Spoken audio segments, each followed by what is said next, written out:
Hi, hope you guys are having a good Sunday. And welcome to my Facebook Live. And let me know in the comments if there are any issues with the video, if you have trouble hearing me or anything like that.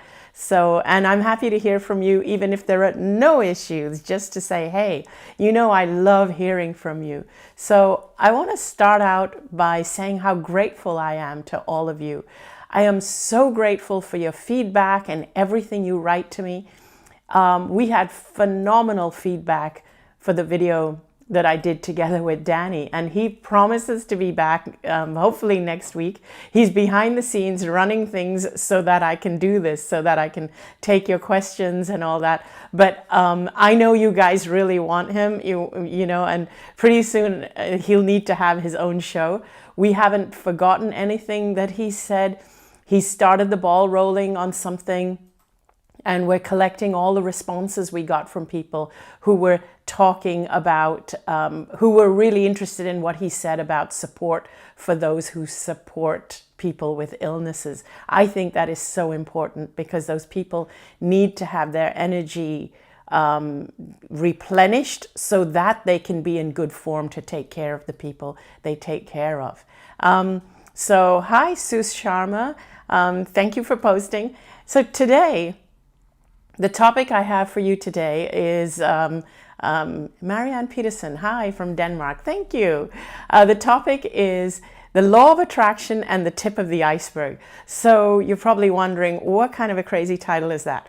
So it's actually two little subjects, and I thought I'd put them together. And oh, hi, Shaf. Shaf Garcia says she saw Mira Kelly at the workshop today. Hey, love Mira Kelly. So thank you. Pat Wilson says she can hear me fine. Thank you. That's good to know. So anyway, people sometimes write to me and say that some of the things I have said about the law of attraction doesn't quite align with what they believe about the law of attraction. So today I want to clarify my views on the law of attraction, because at the end of the day, they also say that even the healing, I attracted that healing because for whatever reason, I loved myself and I had the NDE. And so in the end, it is the law of attraction that worked for me. And yet I don't, whenever people say to me, so are you saying your thoughts create your reality? And I say, no, not necessarily. I don't like to think that way. So several times I've had people ask me or write to me and say, can you reconcile your views on the law of attraction, and why sometimes it sounds like you're contradicting them and sometimes it sounds like you're agreeing with the law of attraction. So this is what I want to start by doing. My views on the law of attraction is that we don't attract by our thoughts, we attract by who we are at any given time. So that's the first thing I want to say to clarify. I do believe there is a law of attraction at work, but we attract by who we are. And so it's not about controlling your thoughts, because controlling your thoughts makes you a little more contrived and controlled, and it doesn't allow you to be who you are. And when you're controlling your thoughts, you're judging your thoughts and you're being judgmental towards yourself. And so this is why I tend not to say to people, your thoughts create your reality. Your thoughts bring you your reality. I tend not to say that. And the big reason I tend not to say that is because when I was going through cancer, at that time, the law of attraction was huge. It was something that everybody was talking about. And I cannot tell you the number of people that would say to me, you attracted the cancer. Your thoughts attracted the cancer. Negative thoughts attract a negative reality. I'm sure you've all heard that said. And so people were saying this to me, and they were teaching me how I needed to watch my thoughts. So here's what happened. I started to fear my thoughts. And so I became even more fearful. I became fearful of the law of attraction because I was trying to figure out, how did I attract something so horrendous? I've always believed that I am a positive person. I've always believed that I'm a good person. I've always tried to be a good person. How did I attract this? And it made me more fearful of my thoughts. And the more I would fear my thoughts, the worse my condition seemed to get. And so I started to get really, really confused, and I went down this downward spiral of fear where I didn't trust anything I was thinking, and I would try and force myself to think positive thoughts, which meant suppressing a part of myself, which made me feel even worse. But here's the clarity I got when I was in that NDE state. It's not about my thoughts. It's about who I am. So the only thing I need to do is to be myself fearlessly. The more you allow yourself to be who you are, the more you are sending yourself the message that I love myself. There's nothing wrong with me. So allow yourself to be authentic. And when you allow yourself to be authentic and be who you truly are, you are actually telling yourself, there's nothing wrong with my thoughts. I am human. Every now and then I do feel fear, but I have to allow it. Every now and then I do have a tinge of a negative thought. But if I start to judge that thought and say it's bad to have these fearful negative thoughts, I then start to fear the thoughts. And so that's actually compounding it. So anyway, I've realized the idea is really to be who I am, to love who I am. And when you love who you are, you manifest, or you allow what is truly yours to come into your life. You then don't even have to watch your thoughts, because you are being yourself. You are being authentic. You are loving yourself. And the only thing you need to do is to know that you are deserving and worthy of good things. And that is what the area where you need to kind of think, okay, how can I love myself more? How can I allow myself to be more authentic? Where can I release fear? So it's not about watching your thoughts and being fearful of your thoughts. It's the other way. It's about, oh, okay, how can I love myself more? And let me clarify this even further. If somebody is going through an illness or a sickness or a negative period in their lives, I will never, ever, ever say to them, you attracted this, or your negative thoughts attracted this. That is the last thing I would say. I would never say to people, don't be so negative, or negative thoughts attracted your reality. In fact, what I would say to someone who's going through pain and hurt or confusion or fear or an illness, any of those things, I would say to them, hey, this is an invitation for you to love yourself more. This is an invitation for you to allow more good things in your life. How can we do that? So in other words, instead of the focus being on your negative thoughts have attracted your reality, the focus is more on how can we love ourselves more? How can we find more joy in our lives? What are the things that make you happy? I would actually help them to focus on the joy, the happiness, and on how to love themselves more so that they can be more authentic, because you attract who you really are. When you are joyful, then you allow more joyful things to come into your life. And the way to be more joyful is to love yourself more so that you're not so judgmental about your thoughts. And when you see a negative thought creeping in, you allow it. It's like, hey, it's a part of me. Let's see what it says. And then it'll leave when it's done. But when you suppress it and you say, oh my God, I have to suppress this negative thought because it's going to attract a negative reality, what you're doing is you're suppressing a part of who you are, and you're sending yourself the message that there are parts of me that are not lovable, and I have to control them, which means I cannot be authentic. And that's not the message you want to send yourself. You want to send yourself the message all the time that I am lovable, I am worthy, I am deserving, I am loved. And that's the message you want to give other people who are struggling. You never want to say, hey, your negative thoughts created this, and your thoughts create your reality. You don't want to say your thoughts create your reality when someone is going through something that's really painful or fearful. You always want to bring them to a space where they're feeling more loved. Always, always. And you're showing them that They need to learn to accept themselves more and love themselves more. That's how you shift them, not by getting them to fear their thoughts. Just remember, love is the answer to every single problem in the world. Love is the solution to everything. It really is. And thank you for your comments. Before I go into the second part about the tip of the iceberg, I just want to say hi to some of you. Margaret Saunders, thank you. She says, your words have blessed my life so much. Thank you for that. And I just love getting comments from you. There's Margaret on the screen. Thanks for punching that up. So now that this takes me to the second question. Oh, wait, before I go to the second question, let's punch this up on the screen. Massimo Mastrangello. I hope I pronounced your name right, Massimo. So I haven't read this question yet, so it's the first time I'm reading it. Okay, Anita, so what if you have a huge, huge desire in life? Where does this desire come from, and what should you do about it? Is it correct to try and focus on it with your thoughts, feelings, i.e. apply the law of attraction? That is a great question. So let me tell you my thoughts on this first. When I was going through my illness, of course, the greatest desire I had was to get well.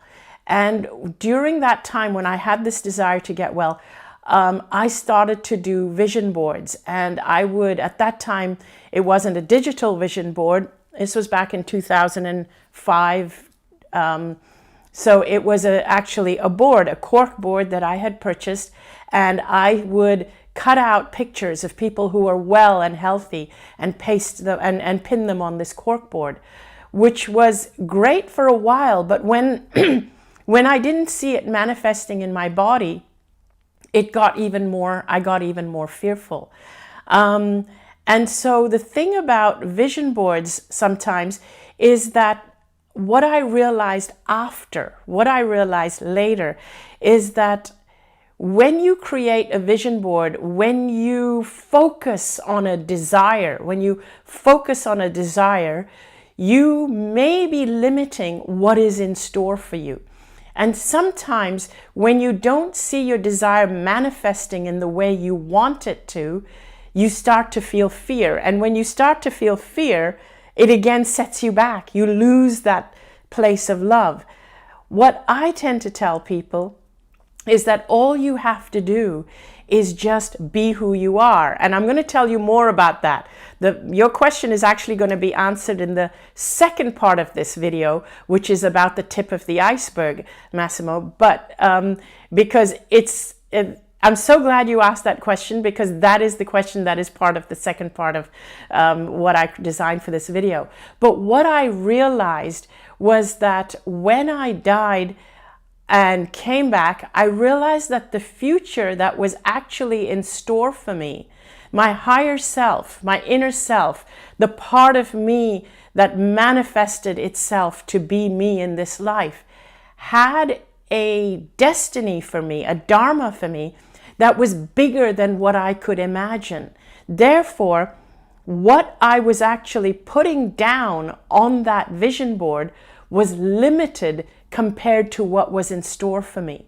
In other words, allowing my illness to manifest fully and then take me into the healing catapulted me into a different reality than what I could ever have imagined before. I hope I'm making sense, but what I'm trying to say is that right this moment, when you create your vision or your desire for your future, your vision is limited to what you can see or what you know right now. But maybe there is a future waiting for you that is greater than what you can imagine.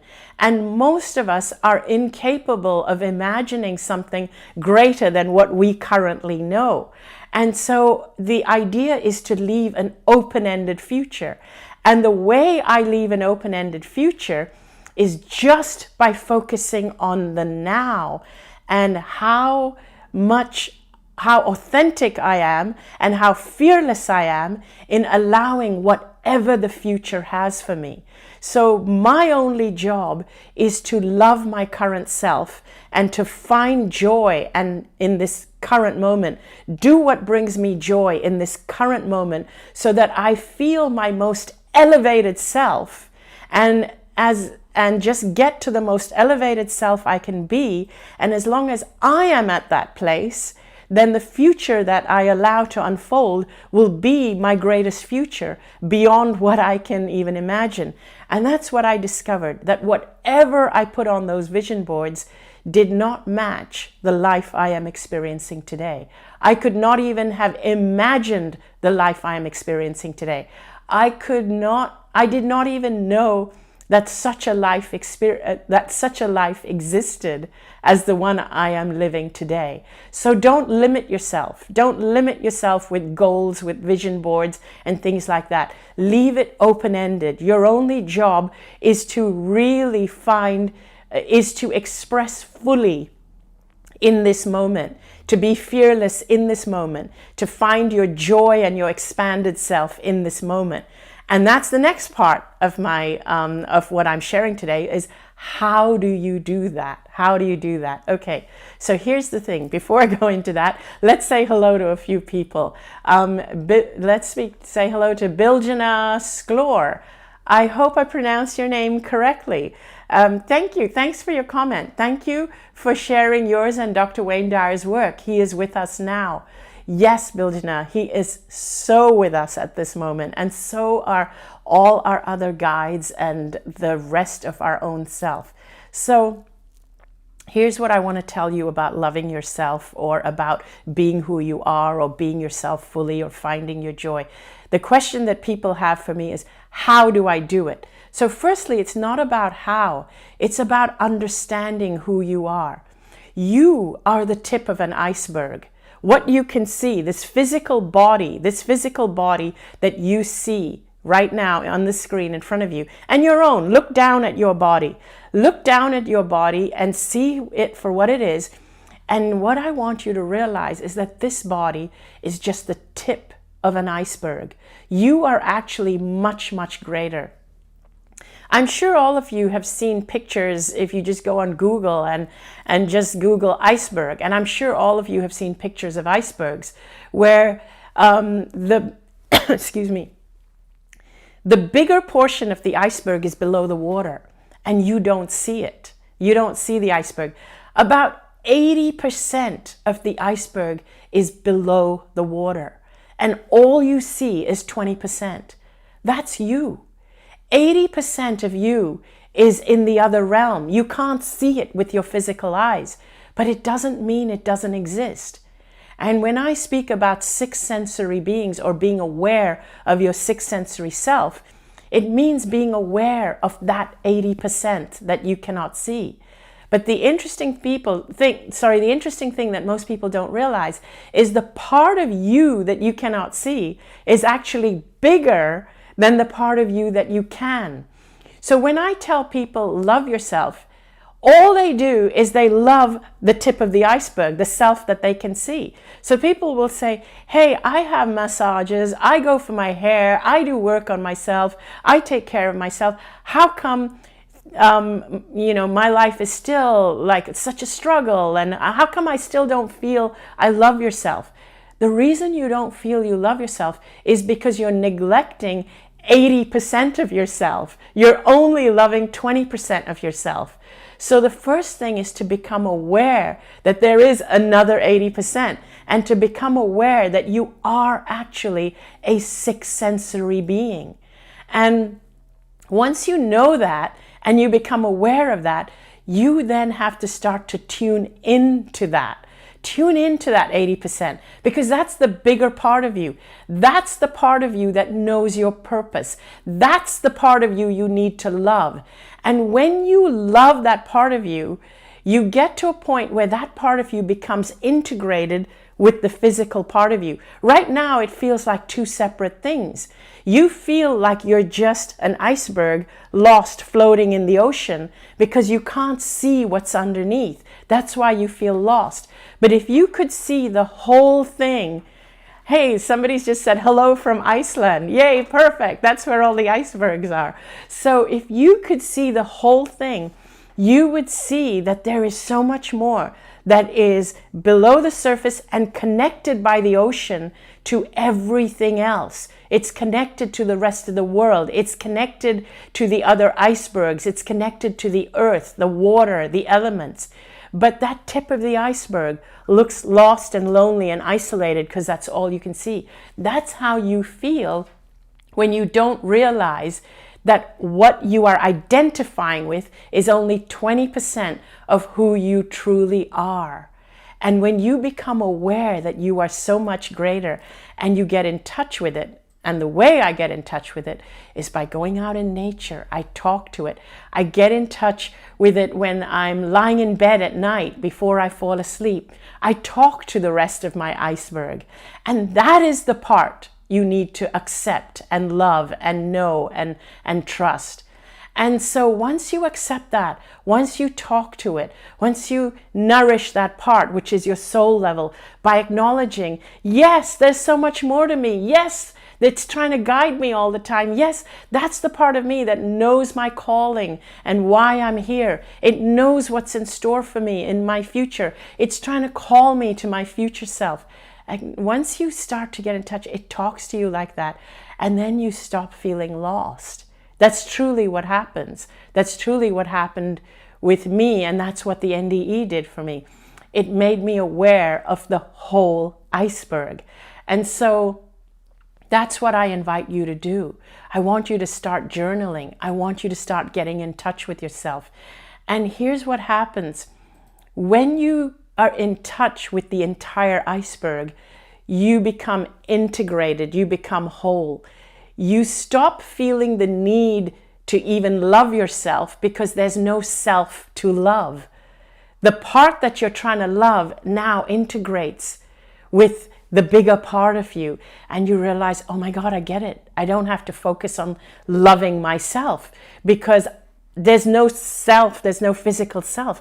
I am part of this eternal self. I'm part of this greater entity, which is the whole iceberg, which is connected to the whole universe. And it has all the answers to everything. So when I sit in quiet meditation, when I go out in nature, when I'm having my shower, I get my answers. So here's the difference. The type of law of attraction that does not work is the type where you go outside of yourself for answers, where you think you're the tip of the iceberg and you go to other tips of icebergs to get your answers. And we do this all the time by comparing ourselves. And we think taking care of ourselves means listening to the outside world, to what advertisers tell us we need to do. But in actuality, it's about listening not to the outside world. It's about listening to our inner world. It's about listening to that 80% of us, that iceberg that is not visible to the outside world. That's what it is. And when you start listening to that part of you, that's when your life unfolds in the way that it's meant to. That's when you really start to listen to who you are. And you know, even when people cross over, you know that they don't cross over before their time. They listened to their whole self and they realized, now it's the time for me to pass. Now it's the time for me to go. You realize that when somebody dies, they haven't lost a battle. They haven't left early. They've left because the rest of their work now is on the other side. So I hope that made sense to you. And also, what I want to say is when it comes to illnesses and things like that, our medical paradigm also only looks at the tip of the iceberg. We think of illness only when it manifests on that tip of the iceberg because that's the part of us that's the physical body. but we forget to look at the other 80% of us. So my dream, my aim, my wish someday is for this planet for us to change our medical system and to change our hospitals to become healing sanctuaries where we are able to see the person as the whole iceberg, the other 80%, to see what's going on in that 80%. Have they suppressed it? Have they neglected following their dharma, their intuition, their calling? Is that why it's manifesting as an illness at the tip of their iceberg? I would love to manifest or figure out technology that can help people to see what's happening in their whole self, and not just the current medical technology, which only gauges what's happening in our physical self, which is the tip of the iceberg. So let's go to a couple of questions. So I thank you. I have a comment from Darren Hunt. Thank you, Darren. He says, I am so grateful that Wayne Dyer planted the seed and let Anita Moorjani grow and flourish. Thank you, Anita, for planting the seed of self-love to heal so many. Thank you so much, Darren. That's such a sweet note. Let's go into a few other great questions. So my intrepid husband, Danny, who was so amazing on this video 2 weeks ago and attracted so many people to tune into him and to know the person behind the camera. I want you to know that everything we do, everything, even the people who work with me and my team, they all do it because they believe in the message. It's not just a job. It's more, I only want to work with people who really believe in the message, because that's how I work. So we have a question from Maria Carvajal Cabrera. I hope I pronounced your name correctly, Maria. You say, can I speak to the rest of the iceberg with my child? Can we speak each morning and at night together? Oh my God, of course you can. That is the best thing you can do. So the best thing you can do with your children is to make them aware that their physical body is just the tip of the iceberg, and that there is so much more to them than what they can physically see. There is so much more. If a child is getting bullied at school, not only is it just the tip of the iceberg that's being bullied and they need to get in tune with their whole self, they also need to realize that the bully is only coming from the tip of their iceberg. They're coming from a place of weakness. There is so much more to that person, and they don't realize it. They don't see their greatness, so they need to diminish others in order to feel great. That's basically what a bully does. I have a question from Var Maria Chanel. We can punch it up on the screen. How can we know that we are this bigger self that you talk about? Couldn't it just be an escape into a fantasy self? I really have trouble seeing and knowing myself as more than these tangible 20%. I guess all I can ask you is to try talking to yourself. I mean, let me put it this way. So let me put it this way. I'm trying to think of how to articulate it in a way to really get it across. When I first came back from the near-death experience, I realized that everything I had been taught to believe ran counter. It ran completely opposite to what I needed to know and believe in order to live a healthy, happy life. And the main thing being this, that we are actually six sensory beings, and our sixth sense is actually the bigger part of us. It's the 80% part of us. And whereas we have been taught that we are only 20%. So here we are, 100% of us trying to squeeze ourselves into believing that we are just that 20% tip of the iceberg. That's why we're so messed up. That's why this world is so messed up. We are six sensory, maybe we're 10 sensory beings. So if that iceberg is 100, if that iceberg is 100%, but we only see 20%, that means maybe we're 10 sensory beings being squeezed into believing that we're 5 sensory beings. And that's why we struggle. So I realized everything I had been taught to believe ran counter to what I discovered as being true when I was on the other side. When I came back and I started sharing with people, People said to me that, how can we believe you? What if you're being delusional? What if it's not true? It can't be true. How can so many people be wrong? The other thing that makes it really hard for people to believe in is because everything I'm saying runs counter to the dominant paradigm. And so I did experience ridicule. I did experience naysayers. I did experience people debunking me. I experienced all of that. Believe me, I did when I came back in 2006. And very shortly after that, I stopped sharing because I wanted to shout it out from the rooftops. I wanted people to stop feeling the pain and feeling restricted into this little 20% beings that we've become. But because I got all this blowback, I thought, maybe I'm not meant to be sharing. Maybe the world is not ready. So instead, I made myself into a little hermit, moved out of my community, moved out away from people that knew me, moved away from the community where that normal thinking that we are just this physical being was the dominant paradigm. I moved away from that, and we moved into a little village where nobody knew us, away from the city. And I decided to live, to walk my talk, to live my life the way I had learned it. And I saw it pan out in ways that are beyond what I could put on a vision board, way beyond. I did all those things by communicating with my higher self, my 80% self, and by not taking on things from the place of fear, like taking a job I hate just to pay the bills. I started to follow my calling. Money is not the reason why I do things, but I am taken care of. The universe takes care of me with abundance because I am doing things from a place of a desire. For me, success means doing things that serve me and serve people, other people.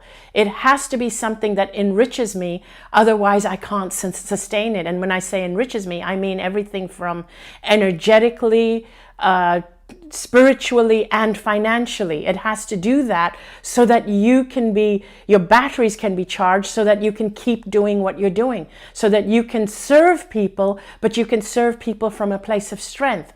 I used to believe that it was selfish to nourish myself and take care of myself and to come from that place. So anyway, I literally had to remove myself from a dominant paradigm to put my own truths into practice, because otherwise I knew the danger of trying to convince people who don't believe you is that you might end up being convinced that what you believe is not true, and you might end up going back to the way you used to be.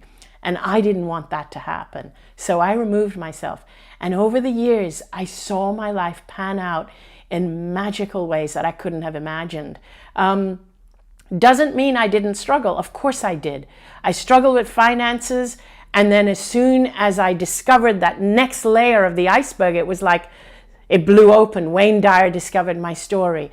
I struggled with different things, things like even menial things like visa issues and things. But again, as soon as I let go and let the universe do its work, things blew open even better than I expected. So it doesn't mean you don't struggle. But when you're following your guidance and your calling and you're in touch with the rest of your iceberg, your struggles and challenges open you up to the next level. Now I understand what my dad meant when he said to go and live your life fearlessly. It means to always be yourself fearlessly, regardless of the challenges, regardless of the struggles, regardless of the naysayers, regardless of the people that debunk you. Always be yourself. Always be yourself fearlessly. That's what he meant about being yourself fearlessly. It's not about trying to be what everyone else wants you to be to fit in to the dominant paradigm. And I really had to put that into practice. Anyway, today, I wouldn't trade anything. And the way my life has panned out, and meeting Wayne Dyer in 2011 and everything that's happened since then, it wouldn't have happened if I didn't if I didn't believe in what I believe in, if I didn't do it the way I do it, it wouldn't have happened. And in fact, when I wrote the book, What If This Is Heaven? I just want to mention this because it might help some people. When I wrote this book, What If This Is Heaven? The reason for writing this is actually to tell people that this can be heaven if you knew who you truly are. The original subtitle was, so the title was What If This Is Heaven?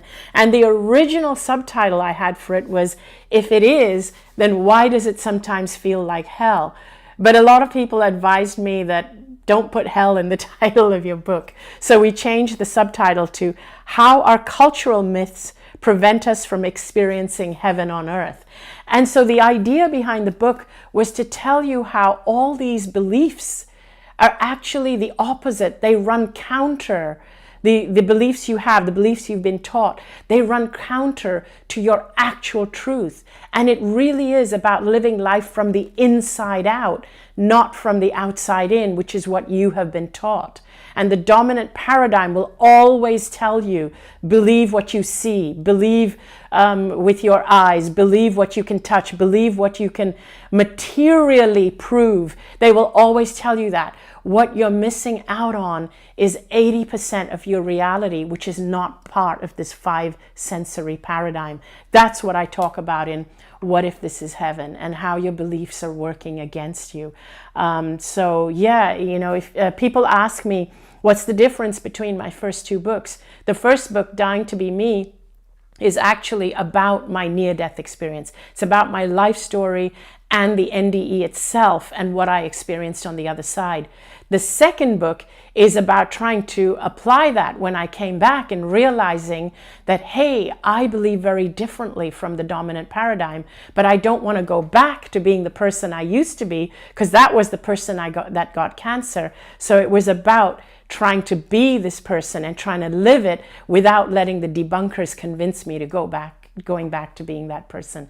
And today, those same people that were challenging me come to me and say, oh my God, I want what you have. I want to live life the way you do. The thing is, yeah, I guess, you know, you have to be a little bit delusional to live life that way and to experiment, because soon, when you start to experiment and to speak to your higher self, when you start to call your higher self into your life and integrate it, your higher self, that 80% is actually connected to everything. It has access to everything. And as you start to do it, what happens is it starts to get comfortable coming through you. And it happens more and more, so much so that it's undeniable. If you watch even some of my past videos, like even the one I did last week with Geraldine, who lost her son, and now she's getting signs from her son that are just unmistakable, and she is having an amazing relationship where she is now really understanding that this is how it was meant to be. He was struggling, and now he's fine. He's so happy now, and this is how it was meant to be. And it's taking her to a whole new level of her life. This is why I can't recommend it strongly enough for you to really start opening up and communicating to your higher self. Let's go to another question let's open up to Martha McGee. Hi, Martha. Martha says, hi, Anita. Please speak about how to overcome debilitating chronic illness for those who are suffering and feeling hopeless. I know it's always really hard to see people who are suffering. And what I would encourage those who are going through debilitating illnesses is to really develop their own personal practice of connecting with their higher self. I don't like to give people dogma, and one of the reasons I don't like that is that when you're going through an illness, and if I say, this is what you have to do in 5 steps, you have to wake up at 6, you have to meditate, blah, blah, blah. What happens is that when people miss it, when they don't do it, they start to feel fear that, oh my gosh, my illness is going to be worse.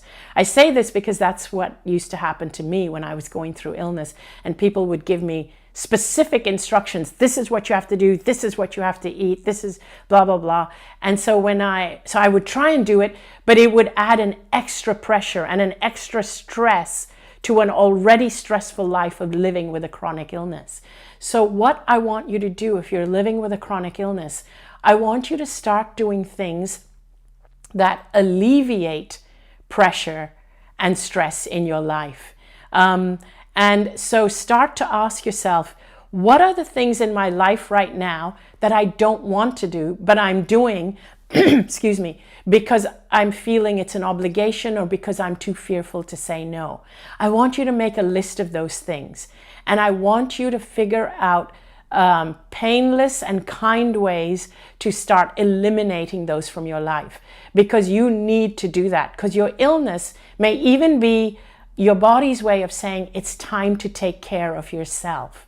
So start to eliminate the things that are causing you stress and pressure. That is the first thing to do if you're facing a debilitating illness or anything like that. The second thing to do is to start learning to receive. Receive good things in life. Receive from people. It's time for you to receive. You've been giving and giving long enough, and chances are that's what led to the illness. So start to learn to receive. The third thing is to create your own practice of self-love and connection with your higher self, one that works for you. I don't want to give you more dogma and more stuff to follow. Create one that works for you. Something like waking up at a specific time in the morning that works for you, and making something for you that's nourishing to eat, and then spending 30 minutes connecting with your higher self, listening to music, going out in nature. Create some kind of a ritual or something that works for you. And when you practice this ritual, tell yourself, I am on the path to healing. And during this practice, connect to your higher self. But be aware that you are connecting to your higher self, and be aware that this practice that you are developing, unique for you, is taking you on the path to healing. That's what I would do if I was going through an illness right now. We have a comment from Valerie Hopko Turker. Let's punch that up on the screen. Thank you, Valerie.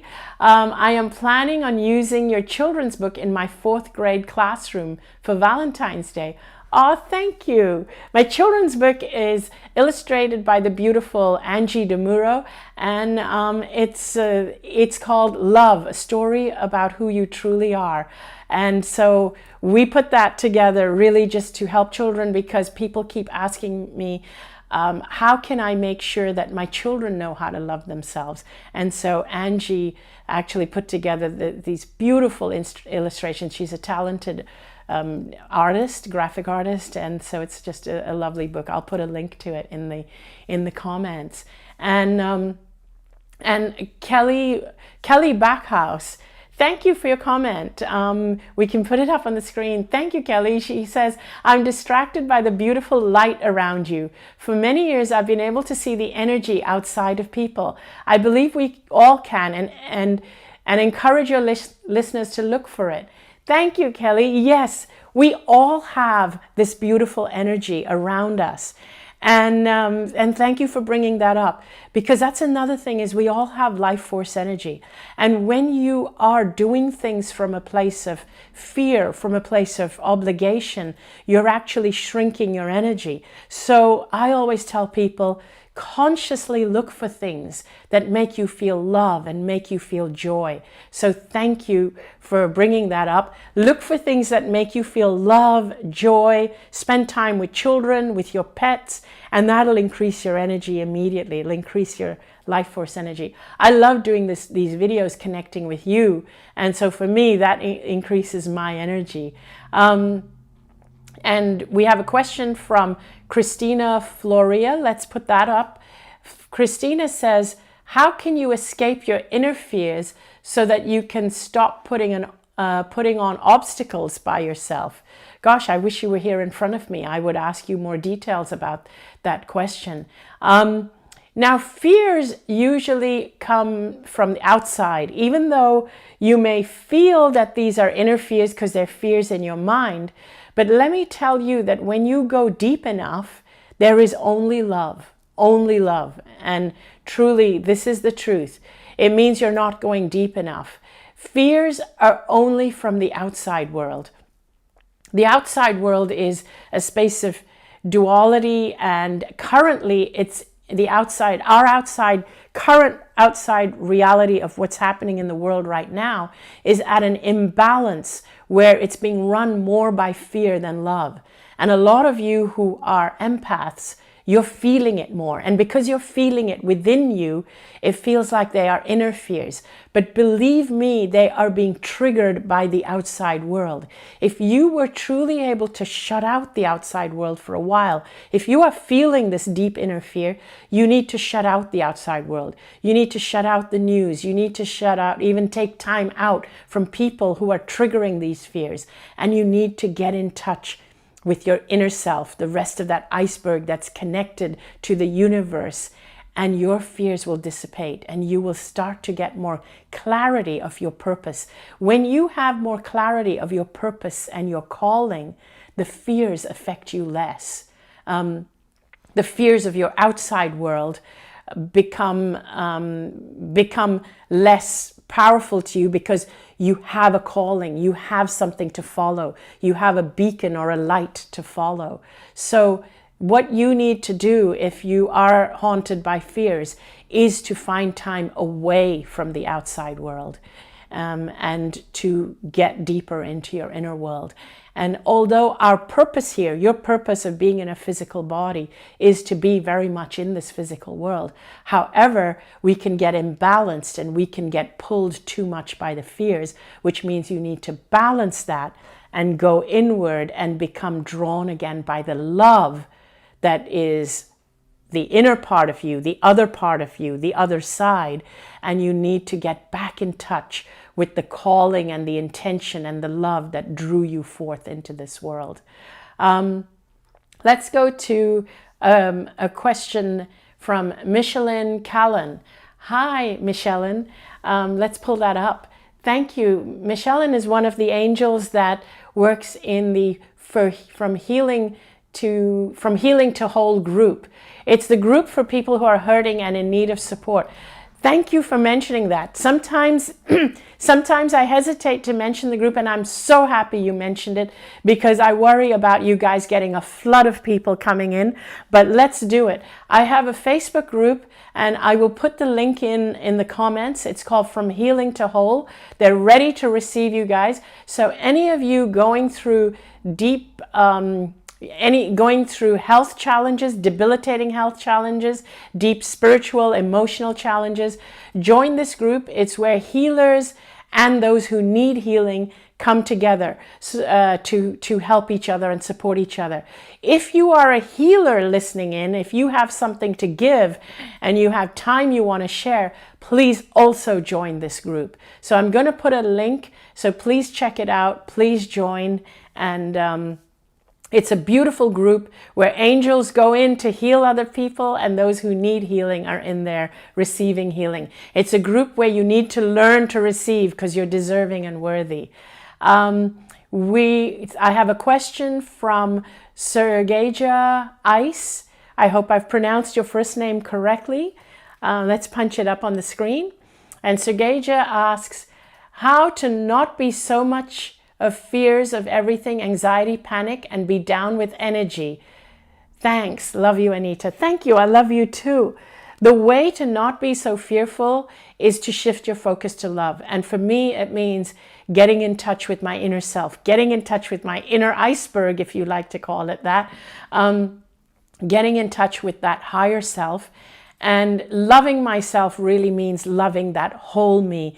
And as I said, most people think loving yourself means just loving that tip of the iceberg. It means loving the whole you and the part of you that is in touch with everything. And when you are in touch with that, that's when the fears dissipate. That's when your focus shifts. So it is really about shifting your focus. Another question that keeps coming up from time to time is people ask me a little bit about my events, and they want to know more about what goes on in my events. A question that came up that was written to me is like, say, for example, on the 7-day cruise, what happens on the cruise? What do we do for 7 days? Or I'm doing a couple of 5-day events in Multiversity in Scotts Valley and also at the Omega. So what happens at these events? So here's what happens at many of these events. We are away from our environment, just like what I said is really helpful. It's very helpful when you're away from your environment and you're away from what I call the dominant paradigm, the dominant belief system. And so we are immersed in an experiential journey with like-minded people who are supporting each other. We create an atmosphere where healing can take place, because what we do is we actually get in touch with the whole of us, that 6, 7, 8, 9, 10 sensory self that we truly are. And we are in a safe environment where we can experience it, feel it, talk about it, share with each other, so that we can know that we're not imagining it. Imagine being with people who also feel it with you, so that you know, hey, this is really true. I'm not crazy. It's just that the people who are out there, they don't see it. They don't feel it. That's why many of them are struggling. And we don't judge the people who don't feel it, because what's to judge? They're the ones, they're struggling. They're having a hard time. The way for them to actually start to believe it is for them to see how our lives change from having this experience. So at these events, I also take you through your own near-death experience. We do it through music and sound healing, and we simulate a near-death experience where we have you visualizing that you meet loved ones and that you realize what your purpose is. And then when you come back, you have this renewed energy to go to a renewed energy and a renewed purpose for living your life again. We also speak about things like, what is your purpose? How to discover your purpose. And those of us in the group that are going through specific challenges, we all harness our energy together to help you heal those challenges. We also journal during that time. You also get quiet time to reflect on what took place, what happened, what shifted, what insights you have, what awakenings you've had. You get quiet times to reflect it and journal it. And then we get time to come together as a group to discuss it and share it, so that we can actually embed it into ourselves and know that other people had the same experience. So it wasn't just me. It wasn't just my imagination. That's the kind of thing that takes place. We do, at the retreats, we do evening meditations, sometimes early morning meditations, where we come together so that our energies can be aligned together and we can uplift like a collective energy. And it starts with healing from the self. All of us are healing each other, and I help to actually help you to bring that energy together and to get it as high as possible. We hold that space so that everybody can feel a level of healing. And so people can even feel, what does it feel like to be healed? Because one of the issues I have with our current medical paradigm, doctors are very well-meaning. They're very well-meaning. They're great people. They go in with the intention of helping people. But most of the patients there, they are being immersed in what it means to be sick, because our paradigm, our medical paradigm, focuses on illness. It focuses on searching for illness. These are the symptoms for illness. This is what you need to look for. This is what it feels like to be ill. Nobody tells you what it feels like to be well and energized and connected. That's what we want to show you. That's what I want to show you, and what I want to create, so that you have a sample, an example of what it feels like. And we hold that. The longer we're together, 5 days, 7 days, in a space away from your environment, out in nature, whether it's out in the ocean on a cruise or out in the forest, If we are together, the longer we are together, the longer we can hold that space. So you know what it is in you to feel and to look for when you go back to your home environment. You then want to be able to carry that with you so that you can uplift the people around you instead of you then going back to the way you used to be, trying to be what everyone else wants you to be. So in other words, the longer you're in that space, the more you know what it feels like, and it's been embedded in you. It becomes a habit, so you can take it with you and you can uplift the people around you. So that's basically the idea behind my retreats and why I have rolled out these retreats where I want to be with you for longer periods of time.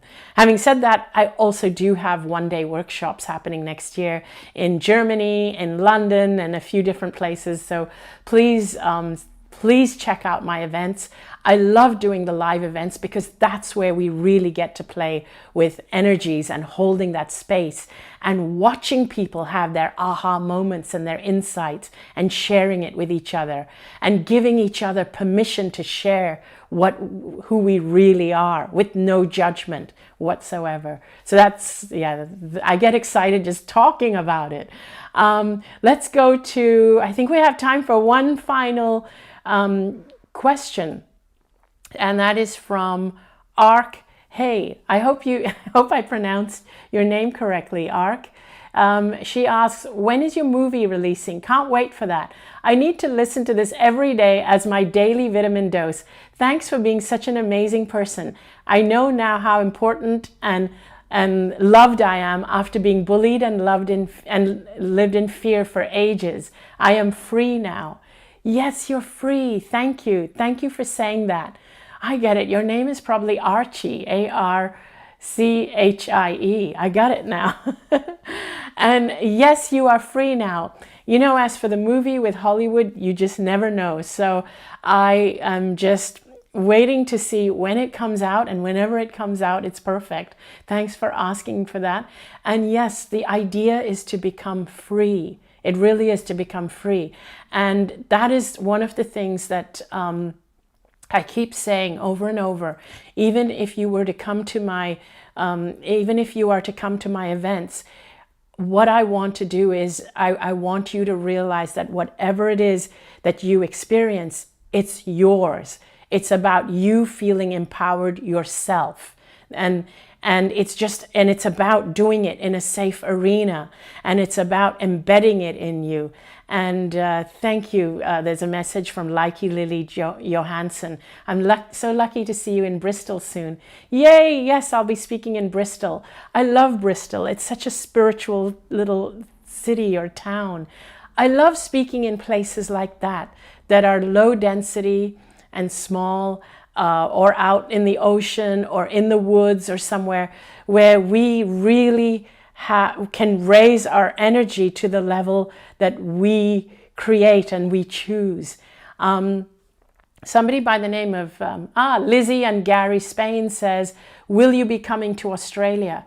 You know, I would love to come to Australia. I really would. So many people write and say, will you be coming to Australia? I would like to come to Australia in 2020, but there is nothing that's been that's firmed on the cards yet. I'm waiting for so here's the thing. When I do events, and I do a lot of them, like 2019 is already pretty full, and I get a lot of requests for events, but when I do events, I'm not the one organizing the event. It's always a event organizer, a promoter. It's a third party. So when a third party approaches me and says, I would like to organize an event for you in this country, and then my team talks to them, and if it's viable and feasible, it's a go. So I'm still waiting for somebody from Australia to say, hey, I'd like to organize an event for you in Sydney or Brisbane or Melbourne. And that's what hasn't happened yet. All of you beautiful people who've read my book and watched my videos, so many of you have said, come to Australia, come to Australia. And oh my God, with all my heart, I want to come to Australia. I love Australia, but I haven't yet had a promoter event organizer come to me and say, I really want to organize an event for you in Australia. So there you have it. That's the reason I haven't spoken in Australia for a couple of years.